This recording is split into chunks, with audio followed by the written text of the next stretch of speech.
Assalamualaikum warahmatullahi wabarakatuh.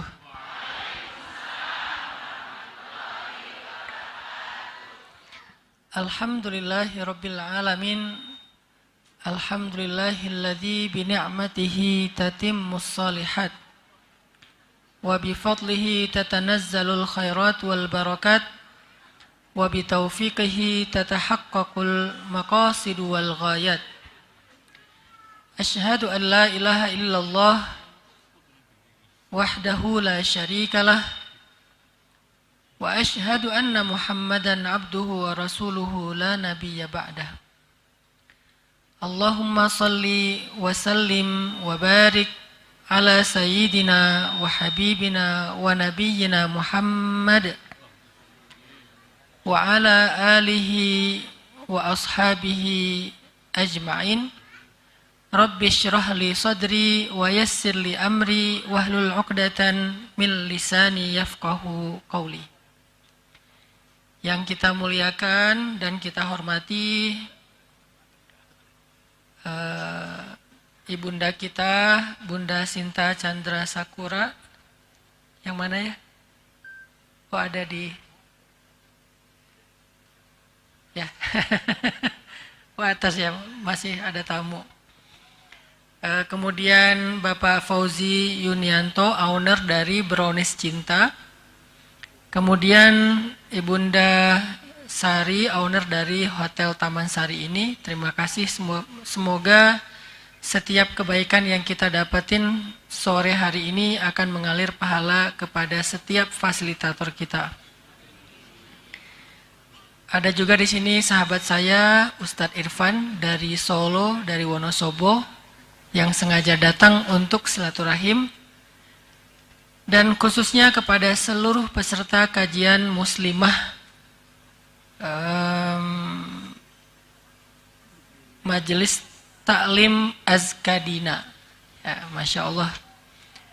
Semoga spirit perempuan, spirit ibu-ibu, spirit cewek-cewek, kalau di NU itu ada muslimah, ada fatayat. Kalau bahasa saya ibu-ibu dan cewek-cewek. Karena cewek itu masih muda. Kalau ibu-ibu sudah dewasa. Bukan tua, dewasa. Muda lawannya dewasa, bukan tua. Jadi spiritnya tetap muda terus. Dan biasanya segala sesuatu itu kalau udah campur tangan ibu-ibu itu udah beres. Banyak hal kalau perempuan udah ikut campur tangan bukan jadi rumit, malah jadi mudah. Dan memang perempuan itu lebih kuat daripada laki-laki. Laki-laki itu kalau disuruh ngasuh anak sejam aja itu udah ngeluh ya. Dia ngomongnya saya capek kerja segala macam. Seolah-olah pekerjaannya di luar rumah itu lebih berat daripada tugas istri di rumah. Coba suruh balik. Perempuan sanggup kok kerja seharian di luar rumah. Tapi laki-laki nggak sanggup ngasuh anak walaupun cuman setengah hari di rumah. Pasti ngeluh tuh. Suruh gendong anak tuh. Gendong pakai 2 tangan, padahal tenaganya lebih kuat daripada perempuan. Tapi dia ngeluh. Sementara perempuan menggendongnya di dalam rahim, sampai nyesek, sampai susah berdiri, sakit tulang punggung, susah duduk, susah tidur, susah berbaring. Tapi alhamdulillah anaknya banyak ya. Nggak pernah kapok. Anak 1 trauma, akhirnya nggak mau hamil lagi. Enggak tuh. Ini menunjukkan bahwa perempuan itu emang kayaknya lebih kuat daripada laki-laki. Kuat apanya? Bukan kuat fisiknya. Kalau fisiknya memang fitrahnya laki-laki lebih kuat daripada perempuan. Tapi apa yang menjadikan perempuan lebih tangguh daripada laki-laki? Kuat cintanya. Cintanya sangat besar. Sehingga ketika kita bicara tentang keluarga yang penuh cinta, maka orang yang pertama yang harus kita ajak bicara itu adalah perempuan. Laki-laki nggak punya rahim, betul ya? Kan nggak ada laki-laki yang punya rahim. Yang punya rahim itu perempuan. Rahim itu bahasa Arab yang dipakai sama orang Indonesia. Dari kata rahmah. Rahmah itu artinya kasih sayang. Rahim artinya yang memiliki banyak kasih sayang. Kenapa kok kata rahim ini disematkan kepada perempuan? Karena memang yang punya kasih sayang yang besar itu adalah perempuan. Ibu, istri, guru. Guru itu kalau ustazah atau guru yang perempuan itu emang menangani murid atau santrinya beda sama guru yang laki-laki. Dia mungkin tidak mengajarkan wawasan, dia nggak ngajarin teori, dia nggak ngajarin rumus, tapi ada satu hal yang dia ajarkan lebih daripada ustadz ataupun guru-guru laki-laki. Dia mengajarkan cinta. Itu juga yang menjadikan seorang ibu lebih berkesan di hati seorang anak daripada ayahnya, walaupun dua-duanya orang yang istimewa bagi anak. Tapi kenapa ibu ini berkesan sekali? Kalau udah ngomongin tentang ibu, semua orang itu terharu. Kalau udah mendoakan ibu, semua orang berkaca-kaca matanya. Kenapa? Karena dia punya sesuatu yang luar biasa yang Allah titipkan melalui dia, yaitu cinta.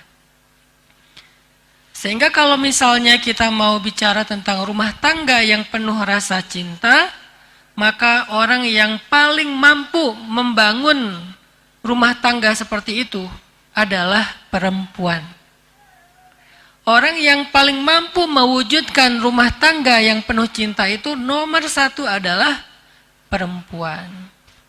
Laki-laki itu punya cinta, tetapi rasa tanggung jawabnya yang lebih besar. Kadang dengan tanggung jawab yang besar itu dia tidak mampu memberikan cinta yang besar.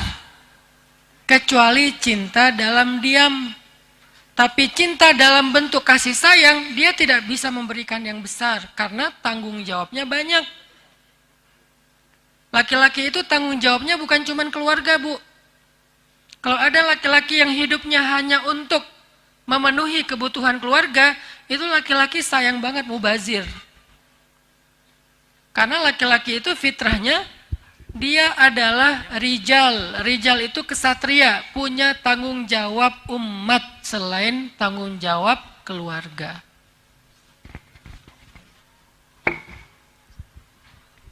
Jadi, lebih kecil nggak sih? Jelas nggak suaranya di belakang? Jelas. Jadi, ibu-ibu, laki-laki itu kenapa tidak bisa memberikan kasih sayang sebesar perempuan kepada keluarganya? Karena dia memiliki tanggung jawab yang lebih besar, tanggung jawab yang banyak. Bukan hanya bertanggung jawab untuk memenuhi kebutuhan keluarga, tapi laki-laki juga bertanggung jawab untuk mengangkat beban umat. Dia bukan hanya bekerja untuk meniti karir pribadi, dia harusnya menjadi salah satu di antara rohilah pengangkut beban umat. Ngurus dakwah, ngurus sosial, ngurus masyarakat, ngurus tetangga se-RT, RW, kampung, walaupun bukan ketua RT, RW. Tapi dia punya tanggung jawab itu sebagai laki-laki. Sehingga dengan sibuk dan banyaknya tanggung jawab laki-laki, dia sedikit waktu yang tersisa untuk keluarga. Makanya kurang akrab sama anak. Waktunya mungkin ada yang suami hanya weekend aja pulangnya. Saya berusaha sekali untuk punya quality time dengan anak-anak. Tapi karena banyaknya amanah dakwah yang harus saya jalankan, karena dakwah saya bukan cuma tablik, bukan cuma ceramah. Lebih banyak lagi justru programming, membuat program. Meeting sana, meeting sini, evaluasi yang ini, monitoring yang itu, cek program yang di sini dan seterusnya, sehingga waktu untuk keluarga itu sedikit. Kayak pekan ini saya udah keluar dari sejak Kamis pagi. Kemana? Ke Jakarta. Saya tinggal di Bandung, Bu. Dari Bandung saya ke Jakarta karena ada pertemuan dengan beberapa tokoh di Jakarta. Hari Kamis itu ada 3 pertemuan. Dari mulai siang, asar, isya. Bukan ceramah, meeting, bikin program. Beres malam sampai ke tempat nginep di Jakarta jam 11 malam. Subuh-subuh langsung ke Semarang, terbang dari Jakarta. Di Semarang pagi-pagi ke dalamnya Habib Umar Al-Mutahhar. Kemudian habis Jumatan ke Habib Muhammad Al-Mutahhar. Kemudian malamnya, maghribnya ke Gus Riyad Ahmad. Dan terus sampai hari ini, artinya memang tanggung jawab di luar rumah itu banyak. Sehingga sesekali saya ada di rumah, saya biasanya nemenin anak laki-laki saya yang mau berangkat ke sekolah, mandi. Kemudian makan, saya temenin di meja makan sambil ngobrol. Walaupun saya punya driver, kalau saya lagi di Bandung, saya nyetir berangkat sekolah, saya anterin ke sekolah. Tapi nggak sering kayak gitu, paling seminggu sekali. Karena lebih banyaknya amanah-amanah yang lain. Lalu siapa yang bisa memenuhi kebutuhan keluarga ketika seorang laki-laki tidak mampu memenuhinya? Perempuan. Siapa yang bisa mengisi ruang-ruang kosong di dalam relung hati anak-anak ketika dia merasakan kekosongan dari ayahnya? Perempuan, ibunya. Makanya perempuan ini adalah tonggaknya keluarga. Jadi kalau mau melihat peradaban satu umat, pertama lihatlah keluarga mereka. Jadi bukan masyarakat. Masyarakat itu adalah kolektifnya keluarga. Masyarakat terkecil dalam satu peradaban itu namanya al-usrah atau keluarga. Itu masyarakat terkecil dalam satu peradaban. Sehingga kalau kita mau melihat peradaban secara utuh atau masyarakat secara utuh, maka lihatlah bagaimana keadaan keluarga mereka. Dan kekuatan ataupun tiangnya keluarga adalah ibu, istri, perempuan. Itu tiangnya keluarga. Sehingga kalau perempuan ini lebih sibuk TikTokan, kalau perempuan ini lebih concern tentang skincare, dia update banget gitu info tentang skincare yang terbaru ya. Salah nggak? Nggak salah. Tapi sekonsen itu nggak dia tentang kebutuhan keluarga yang lainnya. Pendidikan anak, kasih sayang kepada suami. Tapi kan Ustaz, skincare bagian dari kasih sayang ke suami. Bagus kalau niatnya ke sana. Tapi jujur nggak kalau setiap suami mau pulang kita dandan dulu? Dandan kok Ustaz? Pakai apa? Daster? Lebih dandan mana kita ketika mau ketemu suami sama pengen keluar rumah? Kalau mau jujur, lebih dandan keluar rumah. Lebih atraktif mana kita fit call sama suami atau di depan kamera TikTok? Pernah nggak kita ngirim foto kita yang udah dikasih banyak filter ke suami? Udah diedit matanya segala macam, filter sampai berlapis-lapis. Sampai pas dilihat sama suami, mah ini avatar siapa? Udah bukan lagi kita, udah jadi avatar. Karena pakai AI, pakai teknologi filter, diedit sana sini, kirim ke suami. Seperti orang ngirim fotonya dan diposting di sosmed.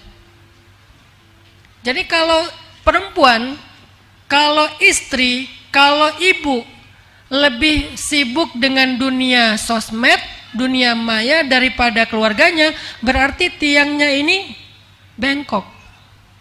Atau tiangnya ini rapuh, atau tiangnya ini tidak tegak berdiri untuk menopang keluarganya, karena dia lebih sibuk dengan di luar rumahnya daripada di dalam rumahnya. Memang dia fisiknya ada di rumah, tetapi sinyalnya keluar. Ada di grup aja di handphone sampai 20. Kebayang nggak sibuknya setiap hari dengan grup yang 20? Di Telegram ada 10, di WA ada 20, udah gitu di grup semuanya aktif. Setiap detik bunyi ting ting ting ting ting ting terus saja. Saking banyaknya chat di grup. Belum lagi nanti yang baper-baperan. Chat nggak di replay, nggak rame, akhirnya baper, left group. Live dari luar tapi masih kepo. Di grup lagi ngomongin apa sih? Padahal tadi dia yang live tapi masih kepo. Udah gitu, ya udah kita bikin grup baru aja yuk. Bikin grup baru. Tadinya grupnya 10 orang, akhirnya jadi 2 grup. 5-5. Pecah lagi jadi 4 grup. 2-2. Pecah lagi jadi 10 grup. Dia admin, dia member. Apa yang ingin saya sampaikan? Itulah kesibukan perempuan hari ini. Itulah kesibukan perempuan hari ini. Sibuk dengan grup, sibuk dengan TikTok, sibuk dengan IG, sibuk dengan skincare. Walaupun semua kesibukan itu adalah hukumnya mubah, boleh, nggak ada yang larang. Itu karena semuanya bagian dari muamalat. Muamalat itu hukum dasarnya ibahah, boleh-boleh aja. Tapi begitu yang mubah ini justru lebih banyak mudaratnya, akhirnya anaknya jarang dipegang, jarang diajak ngobrol, jarang ditatap matanya ketika bicara karena menatap handphone, maka yang mubah ini menjadi makruh. Bahkan cenderung ketika dia justru memunculkan mudarat yang lebih, membuka aurat, joget di depan kamera, jadi ikut-ikutan pargoy, ikut war tiket, nggak dapat Coldplay, beli yang Aldi Taher, maka mudaratnya lebih besar. Itulah kenapa banyak keluarga akhirnya generasi yang lahir dari keluarga itu lemah. Padahal ibu, keluarga itu madrasah pertamanya para generasi loh. Keluarga itu madrasah pertama. Kita kadang nyalahin sekolah nih kurikulum nggak benar, nyalahin Kementerian Pendidikan, bla bla bla, ribut aja di sosmed. Padahal sekolah yang paling utama bagi anak itu bukan di madrasah di luar, madrasah di rumah, itulah sekolah. Kita mungkin nggak bikin homeschooling. Kalau anak saya 2 homeschooling, yang satu SMP, tahun ini mau masuk SMA, yang satu lagi SMA. Yang mau masuk SMA tahun ini SMP kelas 3, berarti dia masuk kelas 1 SMA tahun ini. Karena saya bingung sekolahnya yang sesuai dengan minat dia, akhirnya saya bikin sekolah. Namanya 20 Mind Sociopreneur High School. Saya bikin sekolah social entrepreneur. Kenapa namanya 20 Mind? Karena targetnya success before 20. Dia bisa jadi CEO, jadi pengusaha yang hafiz Al-Quran sebelum usia 20 tahun. Dan itu bisa, mudah. Jadi di sekolah kita itu, kita seleksi yang anak-anaknya jiwanya itu out of the box. Nggak mau yang mainstream, nggak mau, pengennya yang aneh-aneh. Justru kita kumpulin banyak orang aneh, ngumpul nih orang aneh, jadilah sekolah aneh. Namanya sekolah 20 Mind, gratis. Pas anak saya TK mau masuk SD, bingung nih SD yang sesuai dengan ini idealisme saya apa? Bikinlah sekolah SD. Namanya Sekolah Rimba Indonesia. Kenapa saya bikin Sekolah Rimba Indonesia? Karena saya ngerasa sekolah anak SD itu bagusnya emang di alam. Kasihan dia kalau di dalam ruangan terus, capek, stres. Mending dia main aja. Dan main itu bagian dari pendidikan dia di fase itu. Karena saya si Bolang dari Aceh. Di depan rumah saya laut, di belakang rumah saya gunung, di antaranya sungai. Habis tuh alam kita explore, dan itulah pendidikan terbaik. Hasilnya apa? Mentality. Nggak gampang nyerah, nggak gampang baper, tangguh dalam menghadapi ujian masalah hidup. Kenapa? Karena hidupnya tadi dengan challenge yang ada di alam, explore. Mentalnya, karakternya, hard skillnya, life skillnya. Kita dari kecil itu udah manjat pohon kelapa, metik. Karena pohon kelapa wakaf, kalau di Aceh tuh banyak di pinggir pantai itu pohon kelapanya kebun wakaf, siapapun boleh ngambil. Kita panjat, metik, kupasnya pakai apa? Pakai gigi. Alhamdulillah sampai sekarang saya nggak pernah sakit gigi, nggak pernah. Saya nggak tahu rasanya sakit gigi itu gimana. Orang bilang sakit gigi Ustaz, sakit gigi. Alhamdulillah nggak pernah sakit gigi. Kenapa? Waktu kecil tuh permen kita itu daun sirih jajanannya. Sama mama dikunyah dulu sama emak saya, kunyah karena masih bayi, kunyah terus dikasih. Jadi selain daun sirih itu ada zat-zat yang sangat baik dari mulut ibu saya. Dan sekarang kan udah mulai populer lagi ya di tahnik kan, anak bayi itu sama orang tuanya. Tahnik itu bukan hanya pas pertama doang, ternyata di tradisi nenek moyang kita di tahniknya ya orang tuanya ngunyah daun sirih terus dikasih ke anaknya. Terus pas udah agak lebih gede dikit saya makan sendiri daun sirih dengan pinang, karena di Aceh tuh banyak buah pinang ya.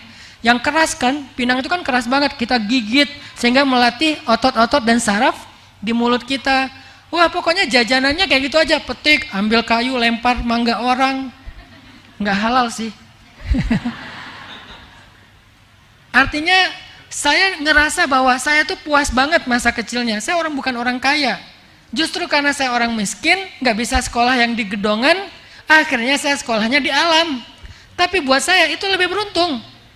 Jadi si bolang banget, berenang di laut. Laut Aceh itu kan Samudra Hindia. Ombaknya gede-gede. Adik saya hanyut. Ditolong sama teman saya cuma bisa teriak-teriak aja di pantai. Adik saya. Akhirnya ditolong rame-rame. Pas udah gitu wah pokoknya pendidikan tentang pertolongan pertama itu kita udah dapat duluan. Wah akhirnya keluar airnya, dia sadar saya di mana? Apakah saya pindah alam? Apa kamu? Ngapain kamu berenang ke sana? Tahu di situ ada palung, kan kita tahu titik-titik palung. Dia masuknya ke palung. Untungnya hanyut, bukan masuk ke dalam. Kalau masuk ke dalam bisa nggak ketolong. Terus saya ancam, pokoknya jangan bilang-bilang sama emak ya. Ya bang. Emak ketahuan dari tetangga. Malamnya dikumpulin kita, dosa besar ya kalian hari ini ya, mak-mak orang Sumatera gitulah. Udah makan dulu, udah beres makan, nanti pokoknya nggak boleh tidur dulu. Mak mau dengar, kenapa tadi si adik tenggelam? Si abangnya kemana? Saya dipanggil si abang. Ya dia tenggelam, terus si abang kenapa nggak nolongin adiknya? Jadi pada saat tenggelam, mending salah satunya lah saya bilang. Mak mau kehilangan 2 anak. Pokoknya rame aja di rumah tuh. Walaupun kita suka rame, ngomongnya belak-belakan, namanya orang Sumatera, tapi nggak ada yang baperan, nggak hard feeling. Main sampai malam, sampai maghrib tuh. Biasanya pulang sekolah kan jam 1 siang pulang sekolah tuh. Lempar tas, buka baju, jadi kita langsung lari, nggak pakai baju, cuma pakai celana merah itu, celana SD. Main hujan segala macam, main cari kodok, lemparin temen, sampai bunyi kena badannya, gitu, kena kodok. Kalau udah maghrib nggak pulang, ibu datang bawa balok. Abang, kata ibu dari jauh, udah lupa di mana rumah? Ingat ma, ingat, gitu langsung balik. Kenapa kok bawa balok, kok ngeri banget? Nggak pernah kita dipukul, itu cuma gertak doang. Artinya saya pengen anak saya belajarnya kayak gini nih, belajarnya di alam, belajarnya bersama alam, mengikuti kurikulum alam. Apa kurikulum alam? Siklus. Akhirnya saya bikinlah sekolah rimba Indonesia. Belajar dari alam, bukan belajar di alam, tapi dari alam. Karena kita belajar kurikulumnya alam.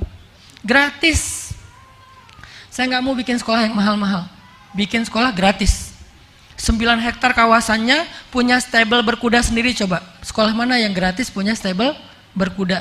Punya kolam renang dari air mata air yang jernih.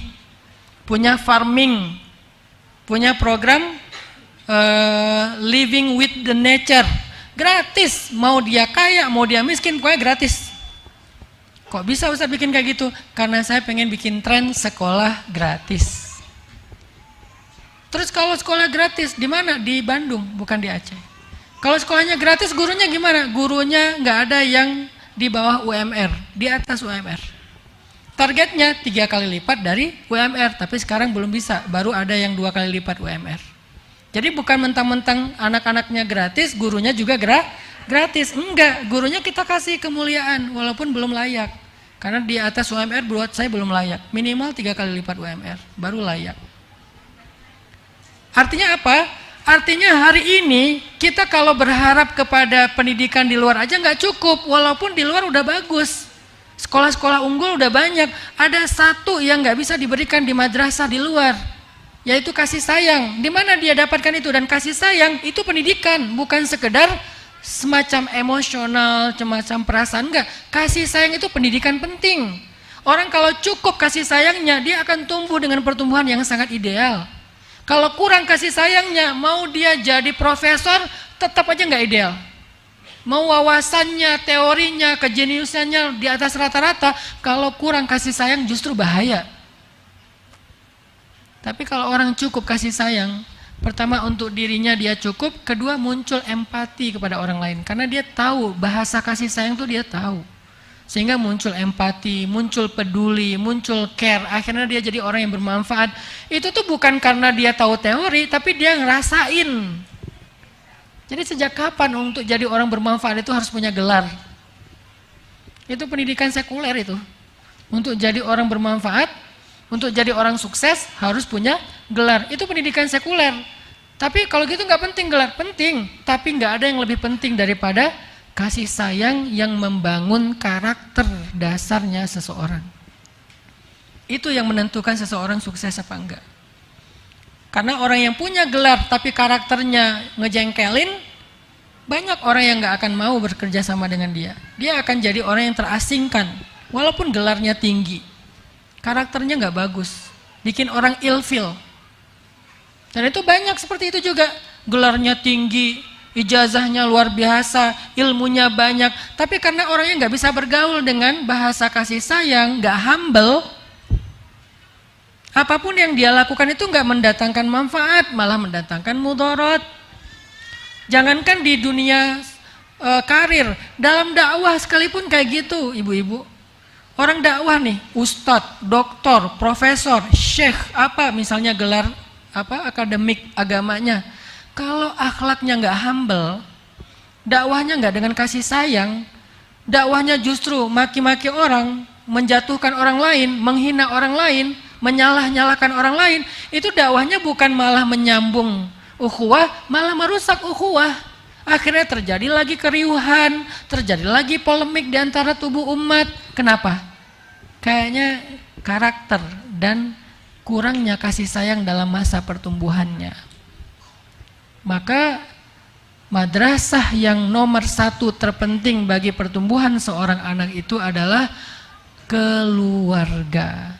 Dan keluarga itu murabbi atau mentor atau mursyid atau guru yang paling berpengaruh dalam pendidikan madrasah keluarga itu adalah ibu, istri, perempuan. Kalau orang tua, kalau ayah gimana? Kalau ayah itu kepala sekolah. Dia nggak terjun langsung ke dalam pendidikan. Dia hanya memanage pendidikan, memprogram pendidikan, kepala sekolah. Sesekali doang dia ketemu sama muridnya. Tapi seringnya yang dailynya adalah ibu yang menjadi wali kelas guru bagi anak di dalam madrasah keluarga. Itulah kenapa ketika Allah mau ngasih kita contoh generasi yang baik, Allah nggak ngomongin sekolah, tapi Allah ngomongin keluarga. Siapa generasi terbaik itu? Sayyidah Maryam. Sayyidah Maryam itu seorang anak perempuan yang paling hebat, yang paling sempurna, yang pernah ada di muka bumi. 4 di antara perempuan sempurna. Ada Khadijah, ada Fatimah, ada Maryam, ada Asiyah. Ketika Allah bicara tentang pertumbuhan Maryam itu, Allah bicara apa? Allah bicara keluarga yang kita kenal dengan nama keluarga Imron. Jadi nama surat Ali Imron. Ternyata pertumbuhan Sayyidah Maryam itu karena dia tumbuh dari keluarga yang paling ideal, yaitu keluarga Imron. Fataqabbalaha rabbuha biqabulin hasanin wa ambataha nabatan hasana. Lalu Maryam tumbuh dengan pertumbuhan yang baik. Bagaimana Maryam tumbuh dengan pertumbuhan yang baik? Nomor 1, dia tumbuh dari keluarga yang baik. Keluarga Imron, ayah yang solih, ibu yang solihah. Kurang solihah apa istri Imron? Istri Imron itu adik kakak sama istri Nabi Zakaria. Kalau di kita itu kayak keluarga kiai. Kalau ini lebih tinggi, keluarga Nabi. Jadi terah keluarganya itu emang orang-orang baik semua. Sehingga istrinya Imron itu bisa dikatakan adalah iparnya Nabi Zakaria, karena adik kakak dengan istrinya Nabi Zakaria. Keluarga soleh-solehah semua. Atau kalau kita bicara tentang Nabiullah Ishak dan Nabiullah Ismail. Nabiullah Ishak dan Ismail adalah dua anak muda yang tumbuh dengan pertumbuhan yang sangat baik. Tahukah kita rahasianya apa? Keluarga. Keluarga siapa? Ala Ibrahim. Keluarga Ibrahim. Keluarga Ibrahim ini uniknya, Nabi Ibrahim meletakkan satu keluarganya di Palestina, satu keluarga lagi di Mekah, jauh. Dulu nggak ada pesawat, sehingga untuk bisa mengunjungi salah satunya butuh waktu berbulan-bulan. Yang uniknya, Nabiullah Ibrahim meletakkan keluarga Ismail, anaknya bersama ibunya di Mekah, yang dikunjungi setelah beberapa tahun sekali. Lama nggak dikunjungi. Tapi kok bisa ya Ismail menjadi anak yang keren banget? Sekeren apa coba? Ketika Ibrahim datang setelah Ismail sudah usia remaja, usia sekitar 14 tahun atau 12 tahun, udah baligh. Tiba-tiba Ibrahim dapat mimpi, dan mimpinya Nabi itu adalah wahyu. Kata Ibrahim, "Ya bunai, wahai anakku tersayang, inni ra'aitul fil manami anni azbahuk." Aku bermimpi bahwa aku menyembelihmu. Fanzur madza tara. Gimana pendapatmu wahai anakku tersayang? Artinya ayah dapat perintah dari Allah. Soalnya mimpi ayah itu wahyu, ayah Nabi. Ayah dapat perintah dari Allah untuk menyembelihmu wahai Ismail. Gimana pendapatmu wahai anakku? Apa kata-kata Nabiullah Ismail? Wahai ayah, if'al ma tu'mar, satajiduni insya'allahu minas sabirin. Ya abati if'al. Wahai ayahku tersayang. Nggak bilang, oh jadi ayah tuh selama ini emang gak suka ya sama aku ya. Drama ya. Gak ada drama. Gak ada dia curhat di sosmed. Aku gak punya ayah. Statusnya di update. Aku kayaknya pergi aja deh. Dunia itu udah gak asik. Gak, dia curhat-curhat di sosmed.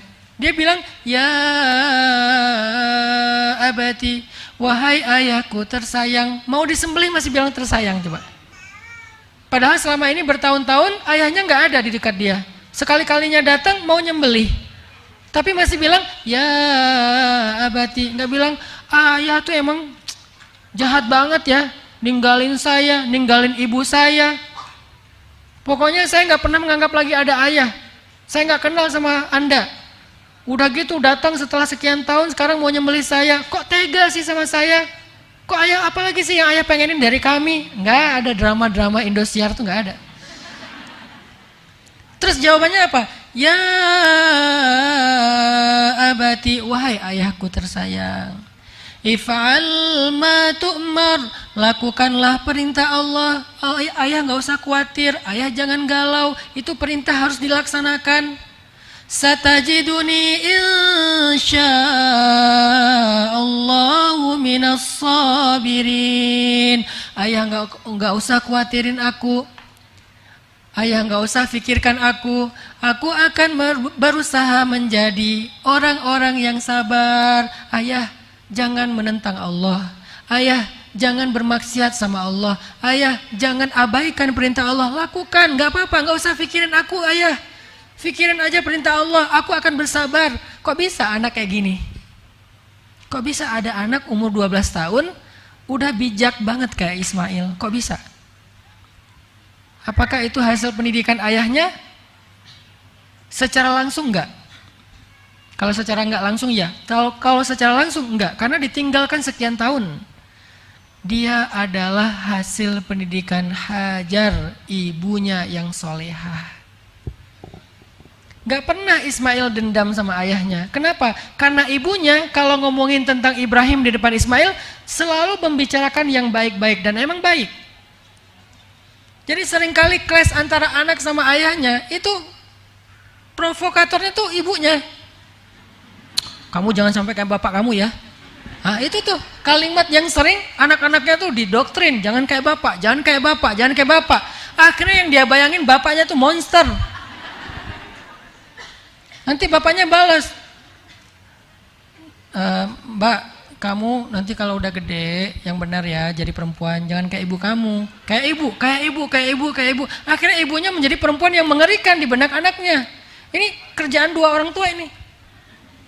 Sedangkan Sayyidah Hajar kalau bicara tentang Ibrahim di depan Ismail, pasti yang baik-baik. Ayah kamu itu seorang nabi, dia itu khalilullah, dia itu kekasih Allah, dia itu taat banget, dia itu soleh banget, dia bertanggung jawab, dia nggak ninggalin kita nak, jangan pernah kamu berpikir ayah ninggalin kita, itu perintah Allah, ayah tuh nggak tega aslinya, tapi ayah itu harus menjalankan amanah dari Allah, karena dia seorang nabi. Diceritain, dibela Ibrahim di depan Ismail. Sehingga yang terbayang tentang sosok ayah bagi Ismail adalah ayah yang ideal. Apakah kita membicarakan suami kita yang baik-baik di depan anak kita sehingga muncullah sosok ideal walaupun dia jarang ketemu dengan ayahnya? Itulah ibu, peran ibu kayak gitu emang. Jangan sampai dia berpikir gini, ayah nggak hadir pas aku ulang tahun. Sabar ya nak, ayah kamu emang kayak gitu. Kemarin aku tampil di sekolah, ayah juga nggak nonton. Ya, ayah kamu tuh lebih memilih kliennya daripada kamu. Terus aku bikin raport, ayah juga nggak hadir ngambil raport aku. Ya itu, ayah kamu tuh memang kalau udah kerja lupa diri. Terus aja ngejelekin ayahnya, sehingga anaknya tuh punya banyak reason untuk membenci ayahnya. Harusnya kita yang memahamkan. Ayah tuh pengen datang banget, ayah tuh kemarin cerita kok sama mama, pengen datang banget tapi nggak bisa mengelak, ini ada pertemuan penting. Mama tahu kok gimana ayah sama kamu, dia perhatian kok, dia nanya kok kemarin gimana tampilan kamu. Ayah minta di videoin dan udah mama kirim ke ayah dan dia nonton, dia ketawa, senang. Ceritain yang baik-baik tentang ayahnya. Kalau dia nggak bisa hadir, maka hadirkan dalam rasa cinta. Itu peran perempuan yang penting banget tuh. Jangan kita baper kita dengan suami ditunjukin depan anak. Sebel kita kepada suami, curhatnya ke anak. Mama kenapa nangis? Ya kenapa lagi, masa kamu nanya? Memang ada yang bikin mama nangis di dunia ini selain bapak kamu? Ini akhirnya dia benci banget sama bapaknya. Ya emang fitrah laki-laki itu tanggung jawabnya besar, jarang di rumah, banyak amanah, sehingga nggak banyak waktu seperti perempuan. Maka tugas perempuan nge-backupnya, setelah nge-backup, menceritakan figur ayah yang ideal kepada anaknya. Insya Allah juga laki-laki nanti di bab saya ceramah depan bapak-bapak juga kayak gitu. Kalau ngomongin kepada anak perempuan tentang ibunya, bicara yang baik-baik. Supaya dia mengidolakan ibunya sebelum mengidolakan yang lain. Supaya ini mengidolakan ayahnya sebelum mengidolakan yang lain. Anak perempuan supaya menjadikan ayahnya first love-nya dia. Anak laki-laki supaya menjadikan ibunya first love-nya dia. Tapi kalau anak perempuan, siapa orang yang pertama menghancurkan hati kamu? Ayah. Anak laki-laki, kapan kamu pertama kecewa? Aku kecewa sama ibu. Berarti kehancuran hidupnya dimulai dari rumah. Makanya ketika kita bicara tentang Ismail, kok nggak dendam ya Ismail sama Ibrahim? Padahal ditinggal sekian tahun loh. Malah bukan hanya nggak dendam, baik banget sama Ibrahim. Ketika Ibrahim datang mau nyembelih, dia malah sabar, dia malah meminta ayahnya untuk tegar. Dia yang bilang ke ayahnya supaya tegar. Kok bisa? Oh ternyata itu semua hasil perjuangan Sayyidah Hajar untuk menjelaskan atau membangun sosok ayah imajinatif kepada Ismail tentang Ibrahim alaihissalam. Nanti coba ibu-ibu perhatikan di dalam Al-Quran surat Ali Imran ayat 33 dan 34. Surat Ali Imran, surat keluarga Imran ayat 33 dan 34. Allah berfirman, Bismillahirrahmanirrahim. Inna Allah astafa Adam wa Nuhan wa ala Ibrahim وآل إبراهيم وآل عمران على العالمين ذرية بعضها من بعض والله سميع عليم. Sesungguhnya Allah telah memilih Adam dan Nuh dan keluarga Ibrahim serta keluarga Imran di atas semua manusia yang ada di muka bumi. Sebagian mereka adalah keluarga dari sebagian yang lain dan Allah Maha mendengar lagi Maha mengetahui. Itu yang saya sampaikan tadi. Ternyata ketika Allah bicara tentang generasi, baik generasinya Maryam, Isa dan seterusnya, maupun generasi Ismail, Ishak, Yakub, Yusuf, bahkan termasuk Yusuf juga di surat Yusuf, Allah nggak bicara tentang madrasah, Allah bicara tentang keluarga. Kenapa Yusuf bisa menjadi anak yang tangguh, anak yang sabar, anak yang rendah hati, anak yang ngalah, anak yang bahkan terhormat, terjaga dari fitnah perempuan? Kok bisa Yusuf begitu istimewa? Karena dia mendapatkan kasih sayang yang sangat besar dari ayahnya Yakub alaihissalam. Sayang banget Yakub sama Yusuf. Sehingga Yusuf kalau ada apa-apa curhatnya ke ayahnya. Ya abati, wahai ayah, saya melihat di dalam mimpi ada bintang, bulan dan matahari sujud kepada saya. Itu artinya apa wahai ayah? Curhat ke ayahnya. Dan di situ ketika anaknya curhat, dia tuh lagi masuk kelas. Jangan berpikir, kok kamu nggak sekolah sekarang? Di Sekolah Rimba Indonesia, kita punya satu program namanya Sekolah Bersama Ayah. Itu sebetulnya program saya kalau lagi pengen liburan sih. Sekolah Bersama Ayah. Nah, saya yang bikin sekolah ya, jadi gampang ngatur kurikulumnya. Apakah sekolah ini Diknas, Ustadz? Diknas. Namanya itu PKBM, kayak homeschooling. 30%-nya Diknas, 70%-nya kita create sendiri. Nanti ijazahnya resmi kok dari Diknas. Kita punya program namanya Sekolah Bersama Ayah. Ngapain? Anak itu nanti akan diajak oleh ayahnya atau diajak oleh ibunya untuk belajar bersama orang tua. Kadang diajarin tentang profesi ayahnya. Karena saya seorang konten kreator, karena saya seorang influencer, saya seorang selebgram, akhirnya saya ngajak Yahya, kemarin pas lagi ada kesempatan jalan ke Jepang, saya ngajarin Yahya cara ngevlog. Bang, nih bang cara ngambil angle bang, nih bang cara ngedit bang, nih bang cara bikin reportase. Akhirnya dia bikin vlog yang ketika pulang dari Jepang, sebetulnya saya yang ngedit sih. Dia cuma belajar aja jadi kayak mentinya saya. Semuanya saya ngambil video, saya yang ngebrief dia, bang ngomong gini bang, oh nggak gitu bang, ulang lagi bang. Sampai 3, 4, 5 kali ngetek, dia sabar. Lalu saya edit, selesai itu dia presentasi. Belajar public speaking, dia presentasi di depan keluarga dulu di rumah, udah beres di keluarga, latihan, nanti presentasi di depan guru dan teman-temannya. Aku ke Jepang gini-gini, ini video aku yang gini-gini. Akhirnya dia dapat sebuah skill. Dan itu nggak diajarkan di dalam kelas, itu diajarkan oleh ayahnya sebagai mentornya. Nanti yang ayahnya dokter, ajak anaknya untuk praktek, ngajarin tentang humanity, tentang empati. Nah, nggak semua orang sanggup bayar. Jadi kalau kita punya keahlian, punya kelebihan, jangan semuanya dihitung. Ini ada nih yang datang nanti sebentar lagi, ini pasien mereka kurang mampu. Tapi kita berikan mereka yang terbaik juga.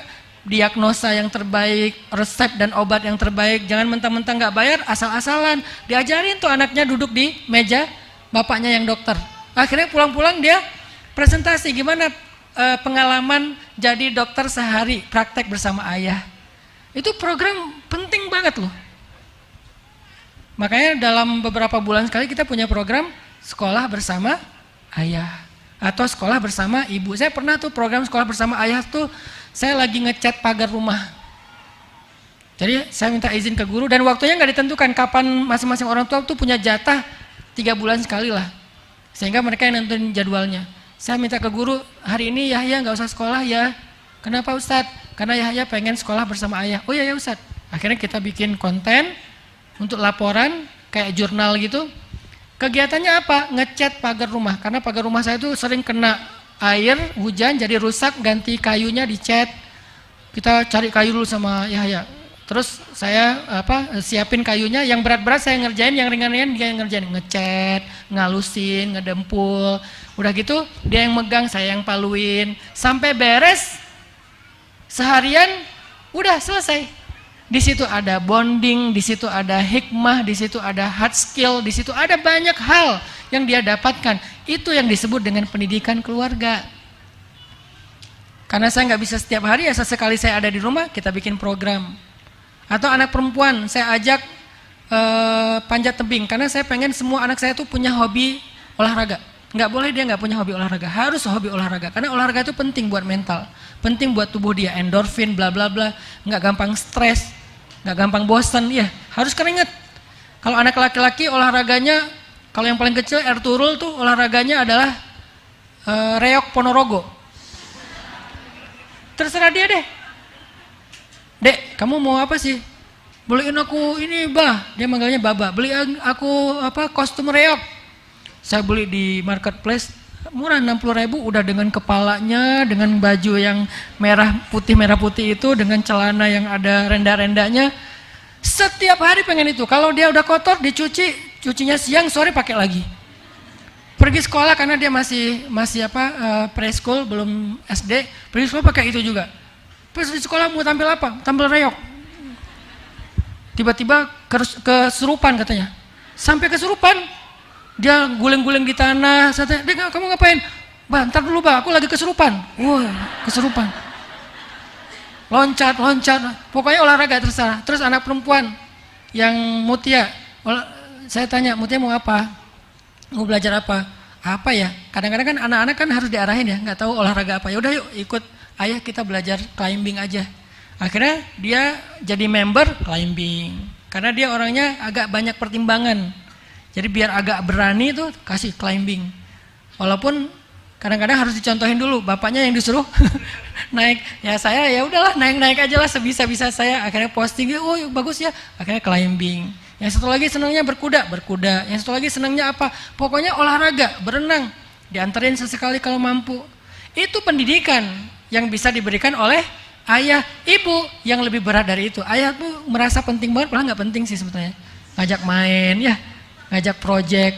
Cuman tetap ada sesuatu yang jadi membangun behavior mereka, membangun karakter mereka. Banyak hal yang terbangun lewat pendidikan ayah. Tapi tetap aja ibu. Kadang-kadang dia sebel sama ayahnya, kadang-kadang dia capek, ayahnya kadang-kadang suka maksa, namanya cowok gitu kan. Ibunya yang ngedorong.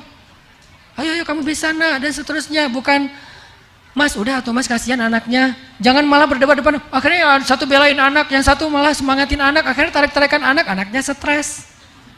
Ya, jangan berdebat di depan anak. Maka ketika Allah bicara peradaban, Allah bicara tentang anak, bicara tentang generasi, ternyata Allah bicara tentang keluarga. Yakub, Zakaria, siapa lagi? Imran, Ibrahim, semua bicara peradaban dan masyarakat, generasi-generasi terbaik, selalu yang dibahas itu keluarga, ayahnya, ibunya, Maka semoga kita di sini bisa menjadi tiangnya peradaban. Yang kedua, yang terakhir adalah lalu bagaimana antara kita dengan pasangan. Jadi kita bicara tentang generasi, anak, seterusnya. Karena sebetulnya nggak akan baik kondisi pertumbuhan anak kita kalau suami istri itu tidak berkasih sayang. Kalau suami nggak berkasih sayang kepada istri dan sebaliknya, anak juga nggak akan mendapatkan kasih sayang yang utuh. Indonesia sekarang sedang mengalami krisis rumah tangga. Angka perceraian sangat tinggi di Indonesia. Mungkin cerai itu gampang kali sekarang. Ya, dengan bercerai mungkin dia lebih mudah untuk punya pilihan-pilihan yang lain dan seterusnya, sangat tinggi. Ada yang viral, ada yang nggak viral. Yang nggak viral lebih banyak daripada yang viral. Di tempat istri saya tuh di Bojonegoro, tahun 2022, dalam 1 tahun sekian ribu kasus perceraian. Kalau dibagi per hari itu lebih daripada 30 kasus perceraian. Itu kabupaten. Setiap hari ada 30 janda baru dan duda baru. Bukan janda mana ya, bukan ya? Nggak pakai nada Melayu itu ya. Kayaknya itu lagu juga muncul karena banyaknya fenomena perceraian. Akhirnya muncul lagu, kan lagu itu kan menyikapi fenomena ya. Berarti kita sedang mengalami krisis keluarga. Tingkat perceraiannya tinggi di Indonesia. Dan makin kesini tuh makin nambah, makin tinggi, bukan makin turun, makin tinggi. Lalu dengan kondisi seperti ini, gimana kita berharap anak akan mendapatkan cinta yang utuh, kemudian tumbuh dengan pertumbuhan yang baik? Sulit. Walaupun bukan berarti nggak mungkin. Kalau yang Allah takdirkan memang sudah mungkin jadi single parent, ayah atau ibu, la tayasu, jangan putus asa. Karena sebaik-baik yang mendidik itu adalah Allah, titipkan kepada Allah. Tapi dalam ikhtiar manusia, tetap aja nggak akan seideal kalau keduanya masih utuh dan harmonis. Maka salah satu yang harus jadi energi kita berkasih sayang kepada pasangan, lihat anak kita. Yang membuat kita tegar dan sabar ketika ada masalah dengan pasangan, lihat anak kita. Jangan cuma pertimbangan ego sendiri. Kalau ego sendiri, dikit ada masalah, udahlah kita jalan sendiri-sendiri aja. Aku unfollow ya. Suami istri unfollow. Kalau kita mempertimbangkan ego pribadi, tapi kalau kita ngelihat anak, kayaknya kita ya udah deh, ini bukan tentang saya, ini bukan demi saya, ini demi anak-anak. Lebih sabar, lebih tangguh, lebih tabah. Demi anak-anak, nanti aja kalau saya mau benar-benar udah gak kuat lagi, tunggu anak-anak gede. Anak-anak gede, nikah, punya cucu, ini mah demi cucu. Ya, karena biasanya kata orang, saya karena belum punya cucu, gak tahu benar apa enggak nih. Kata orang, lebih sayang cucu daripada anak. Benar gak Bu, ibu yang udah punya cucu? Katanya lebih sayang cucu daripada anak. Oh berarti ada lagi alasan kita bertahan, cucu. Saya nggak mau cepat-cepat anak nikah biar nggak jadi kakek. Kata Aisyah, "Bah, aku boleh nggak nikah habis lulus SMA?" Berarti tahun depan dong Kak. Jangan dong. Ntar bapak dipanggilnya apa dong? Abah. Abah Hanan gitu kan. Nggak mau nanti aja kamu nikahnya umur 40 tahun. Itu bercandaan kami di rumah. Kita kan suka gojlok-gojlokan aja di rumah. Artinya harus cari alasan kenapa kita bertahan. Dan salah satu alasan itu anak. Kasihan loh anak-anak itu kalau orang tuanya terlalu egois mempertahankan nyaman dan gak nyamannya. Hidup kalau cari nyaman memang gak ada nyamannya. Emangnya setelah sendiri kita jadi lebih nyaman? Enggak juga. Tapi minimal kita gak disakiti Ustadz. Gak disakiti oleh dia, disakiti oleh yang lain. Atau minimal disakiti oleh keadaan di mana kita semakin sulit karena sendiri. Bertahan deh, usahakan bertahan. Kecuali benar-benar udah gak bisa lagi. Itu udah benar-benar nggak ada alasan lagi untuk kita bertahan. Tapi kalau masih bisa bertahan. Dan jangan berputus asa terhadap keajaiban. Bisa aja dia berubah kok. Bukankah hati manusia itu Allah yang bolak-balikkan? Berarti tirakatnya kuatin lagi, puasanya kencengin lagi, tahajudnya kencengin lagi, berangkat umroh. Saya tahun kemarin 2022 akhir sampai 2023 itu kayaknya rekor saya umroh paling sering, 2 bulan sekali umroh. Kenapa? Saya lagi punya hajat. Ustadz, kok tega banget sih? Bukan itu hajatnya. Ada usah mau kawin lagi kok umrah sampai 3 kali. Bukan, hajat saya hajat dakwah. Saya merasa butuh lebih banyak support dakwah untuk anak muda. Butuh orang yang bisa membantu saya dalam dakwah dan menangani anak muda. Saya nggak doain yang lain-lain di dalam raudhah. Saya cuma doa ini. Ya Allah, beri saya petunjuk dalam dakwah. Pertemukan saya dengan orang soleh. Bulan Desember 2022 saya umroh, Februari saya umroh lagi, April kemarin Ramadan saya umroh lagi. Pulang dari umroh yang bolak-balik itu, karena hajatnya adalah, tirakatnya adalah pengen dapat solusi dalam dakwah. Akhirnya singkat cerita, saya bertemu Yai Marzuki di Malang. Kemudian saya menjadi murid beliau, kemudian saya bergabung dalam Madrasah Nahdlatul Ulama. Akhirnya Allah banyak mudahkan jalan-jalan dakwah. Itu hajatnya. Jadi kalau kita punya hajat jangan putus asa. tirakatnya kencengin. Kenapa kita berputus asa dari keajaiban yang ada di sisi Allah? Suami saya kayaknya Ustaz udah nggak mungkin lagi berubah. Emang suami kita Fir'aun? Kan bukan Fir'aun. Orang Asia aja sabar dengan Fir'aun. Sementara suami kita bukan Fir'aun. Mas Fir, bukan Fir'aun, Firman. Namanya Firman, bukan Fir'aun. Jadi kalau Asia saja yang suaminya Fir'aun itu nggak nyerah, bertahan sampai akhir hayatnya, maka siapa kita untuk punya alasan menyerah? Nabi Lut aja, Nabi Nuh aja bertahan sampai Allah yang menyuruh beliau untuk ninggalin keduanya, maka siapa kita untuk menyerah kepada istri kita? Pikirkan anak, bertahan sekuat tenaga. Kalau kita nggak lagi bisa ngelihat dia, lihatlah anak. Setiap lihat dia sebel, setiap lihat dia sakit hati, setiap lihat dia marah, setiap lihat dia kecewa, setiap lihat dia teringat lagi pengkhianatan, kebayang semua kejahatannya. Jangan lihat. Terus siapa yang dilihat? Lihat anak. Kalau ngelihat anak mirip bapaknya soalnya. Ingat juga.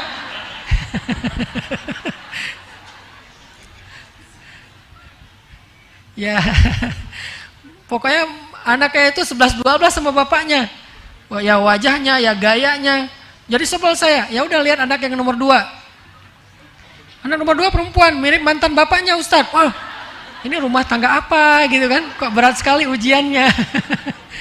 Lihat anak. Insya Allah kalau lihat anak kita lebih sabar, muncul lagi rasa sayang. Tapi jangan lihat anak selamanya ya. Ini hanya untuk sedikit menenangkan kita, menghealing hati kita. Nanti kalau udah reda, udah nyaman, kembali lagi melihat pasangan. Nah, jadi cara supaya kita berkasih sayang dengan pasangan, pertama lihat anak, pertimbangkan anak, dan mereka harus jadi pertimbangan nomor 1 dalam hubungan kita. Kalau belum punya anak Ustadz, apa pertimbangan kita Ustadz? Bagaimana kita berkasih sayang dengan pasangan Ustadz? Berkasih sayanglah dengan fondasi iman, bukan emosi. Karena cinta bisa spiritnya iman, bisa spiritnya perasaan. Cinta itu kan sebuah perasaan ya. Bisa muncul karena ego atau emosional, bisa muncul karena iman. Dua-duanya cinta. Cinta karena iman, cinta karena emosi. Kalau cinta karena emosi itu sangat rapuh banget. Cemburu dikit rame, kecewa dikit rame, kurang dikit apa yang diharapkan rame. Kita WA lama dibaca rame, udah dibaca tapi nggak dibales rame, udah dibales typing tapi nggak jadi ngirim rame. Dia online beberapa kali tapi kok nggak pernah ngechat kita rame. Kita miss call, kita telepon malah di reject. Mungkin aja lagi meeting, memang dia kaget soalnya tiba-tiba muncul suara dering, dia reject langsung, dia tolak, rame. Wah, nggak bener nih kayaknya.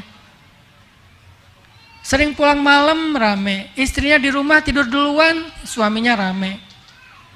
Istrinya di rumah kadang-kadang masaknya nggak enak, suaminya rame, dan seterusnya. Kalau hanya tentang diri kita, perasaan kita, itu cinta itu rapuh banget. Walaupun sensasional, tapi rapuh. Terus cinta itu dibangunnya dengan apa Ustadz? Dengan iman. Gimana membangun cinta dengan iman? Saya mencintai dia karena Allah.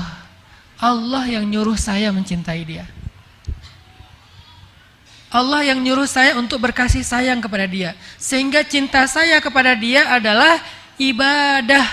Bukan sekedar seru-seruan, tapi ibadah. Allah yang nyuruh saya mencintai dia. Semakin cinta, semakin bertambah pahala. Sehingga kalau kita mencintai seseorang, mencintai pasangan kita karena iman, karena Allah, nanti ketika ada masalah, kita yang kita pegang itu Allah, bukan orangnya. Ketika ada masalah, kita kembalinya kepada Allah. Gimana cara ketika ada masalah kembali kepada Allah? Kalau kita saling mencintai karena Allah, Bu, biasanya masalah itu muncul gara-gara hubungan kita dengan Allah itu renggang. Biasanya kayak gitu. Kalau kita mencintai pasangan karena emosi, biasanya masalahnya tuh gara-gara ego. Kalau masalahnya gara-gara ego, susah nyari jalan temunya, sama-sama ego, nggak mau mendekat. Tapi kalau mencintai karena Allah, kalau ada masalah, pasti penyebabnya kerenggangan hubungan kita dengan Allah.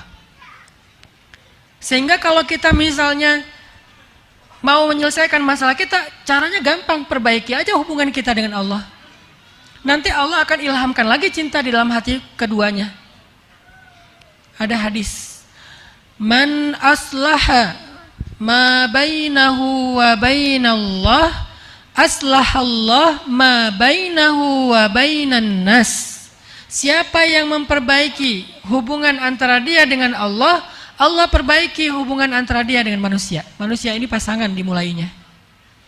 Sehingga kalau kita punya masalah dengan seseorang, dengan pasangan, hal pertama yang kita lakukan adalah perbaiki dulu hubungan kita dengan Allah. Nanti Allah yang akan perbaiki hubungan kita dengan pasangan. Kalau cinta dan hubungan kita dibangun atas iman. Dibangun atas iman. Gimana dibangun atas iman? Kalau kita lagi romantis, ajak ngaji bareng. Ajak taklim bareng. Ajak sholat sunnah bareng. Saling ingatin tentang zikir. Itu romantisnya kita itu dalam ketaatan. Sehingga ketika misalnya dia semakin dekat sama Allah, semakin yakin sama Allah, semakin berpihak dan bergantung sama Allah, ketika ada masalah, Allah yang akan beresin hubungan kita. Siapa contohnya, Bu? Nabi pernah menceraikan Hafsah. Nanti ibu-ibu bisa baca cerita ini di dalam Asbabun Nuzul, ayat pertama surat cerai. Apa Al-Quran surat cerai? Surat At-Talaq. Kalau bahasa anak muda, surat diputusin. Surat At-Talaq. Kenapa kok ada surat cerai di dalam Al-Quran? Saking Allah terlibat pengen supaya kita nggak cerai. Kasusnya apa? Ayat pertamanya, Nabi mentalak Hafsah, istri Nabi yang berasal dari anaknya Umar bin Khattab. Emang ada masalah apa, Ustaz? Jangan kepo. Gak ada masalah, karena Nabi itu gak bikin salah. Istrinya juga bukan perempuan yang jahat. Dua-duanya soleh-soleha. Kok bisa cerai sih, Ustaz? Ya namanya rumah tangga. Memang kayak gitu, harus ada kayak gitu biar kita bisa punya contoh. Contoh bercerai, bukan contoh bertahan. Karena mereka gak jadi cerai nanti akhirnya. Bukan contoh bercerai, contoh bertahan. Nabi itu kan contoh. Allah takdirkan ada cerita sedikit dalam rumah tangga Nabi, bukan tentang pengkhianatan, bukan tentang dosa, tapi nggak nyaman. Akhirnya Nabi harus menceraikan Hafsah. Kalau kepo banget, baca nanti di surat At-Tahrim, ada ceritanya di situ.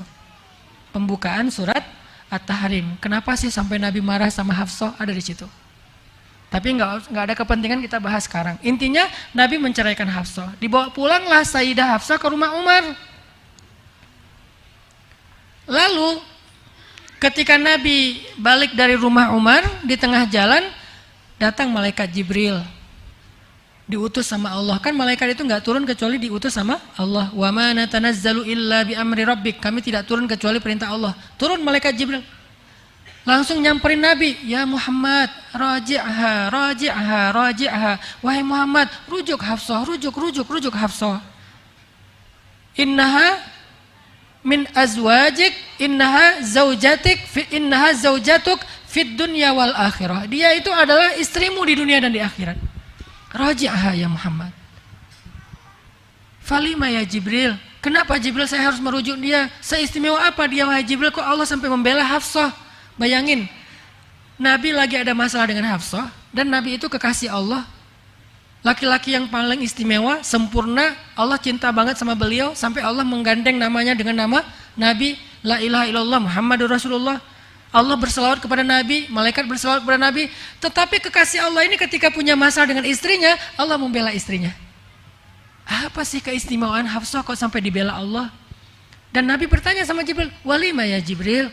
Kenapa Jibril kok istimewa banget Hafsah sampai dibela Allah dan saya harus merujuknya ketika saya lagi ada masalah dengan dia? Apa jawaban Jibril? Innaha sawwamah qawwamah. Hafsah itu sawwamah. Sawwamah itu dari kata soimah. Soimah itu apa? Bukan artis.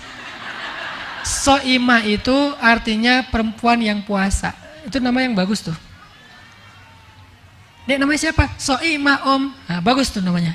soimah. Ada yang lebih bagus, bukan soimah, dikasih tasydid, sawamah.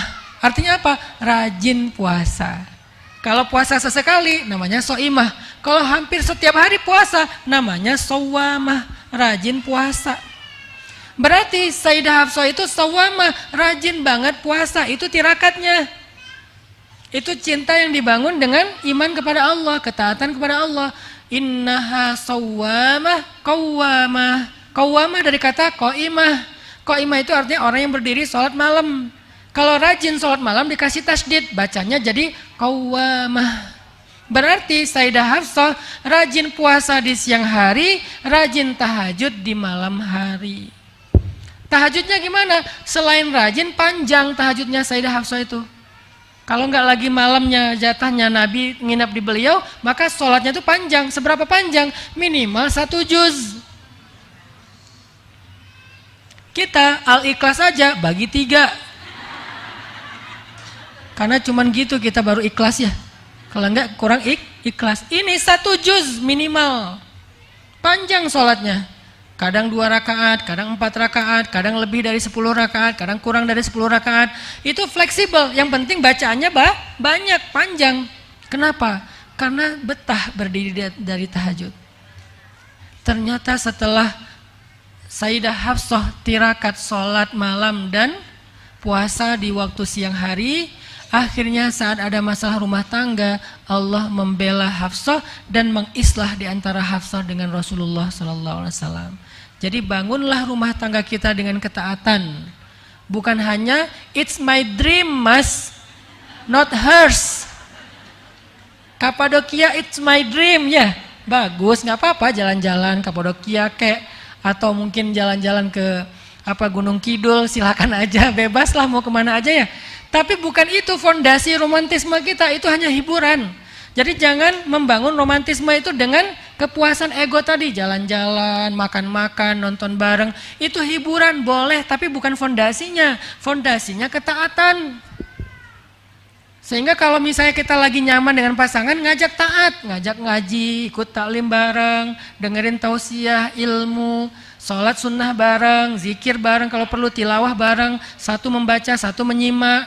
Fondasinya itu membangun rumah tangga yang romantis selain jalan-jalan. Mudah-mudahan 2 nasihat ini bisa menjadi penyemangat ibu-ibu untuk menjadi pejuang rumah tangga, menjadi tiang rumah tangga, menjadi murabbiyah bagi madrasah anak-anaknya di rumah, sehingga dari rumah tangga kita yang baik, insya Allah akan lahir peradaban Islam yang baik.